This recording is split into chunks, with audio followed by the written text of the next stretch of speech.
Hi everyone, তো নিয়ে চলে এসেছি বিয়েবাড়ির পরের পার্ট। তো আগের ভিডিওতে তোমরা এই পর্যন্ত দেখেছিলে যে আমি রেডি হয়ে গেছি সন্ধেবেলা গঙ্গা বরণ করতে যাওয়ার জন্য। এত সুন্দর রেডি হয়েছি, কিন্তু তার মাঝখানে আমারই গাফিলতির জন্য মানে স্কিন কেয়ার করা হয়নি আমার ঠিকভাবে, তো একটা পিম্পলস বেরিয়ে গেছে।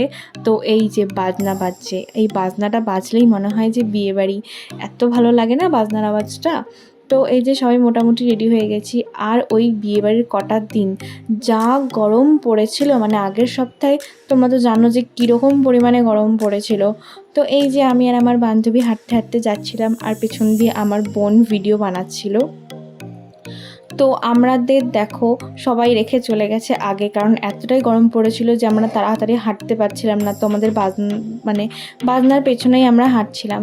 তো এই যে আমাদের বাড়ি থেকে প্রায় 10-15 মিনিট দূরে একটা পুকুরে আমরা চলে গেছিলাম। পুকুর নয়, ঠিক আশ্রম। ওই আমার দিদির পাশের বাড়ি দিদির বিয়েতে যে আশ্রমে গেছিলাম, তো ওই আশ্রমে চলে গেছিলাম বরণ করতে। আর তারপর শুরু হয় রাস্তা যেতে যেতে নাচানাচি। আমরা একসাথে থাকবো, নাচানাচি হবে না, এটা তো হতেই পারে না। তো রাস্তায় আমরা নেচেছিলাম, কিন্তু খুব বেশি নাচতে পারিনি, এতটাই গরম ছিল। তো এই যে আমরা বাড়ির সামনে ফ্যানের তলায় দাঁড়িয়ে সবাই নাচছিলাম। তো নাচানাচির পর আমার অবস্থা দেখো, মনে হচ্ছে স্নান করেছি, একদম ঘেমে যাতা অবস্থা। তো তারপর চলে এসেছিলাম খেতে।